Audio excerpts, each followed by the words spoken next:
यहाँबाट चाहिँ त्यसरी हुने मैले अन गरेँ है। अब एकछिनपछि तात्न थालिसके पछाडि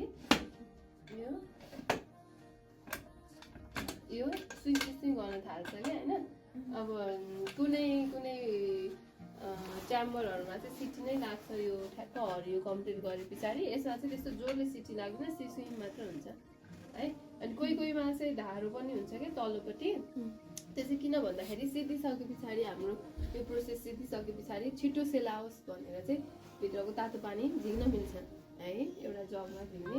अनि छिटो सेलाउँछ अनि खोल्ने। अनि यो खोल्दा माथि बसेर यसरी यो भात त खोल्ने होइन है। किनभने यो चाहिँ एक्सट्रिम लेभलको हिटको स्टिम हुन्छ नि, त्यो बाफले चाहिँ हामीलाई नै बर्न हुन्छ क्या है।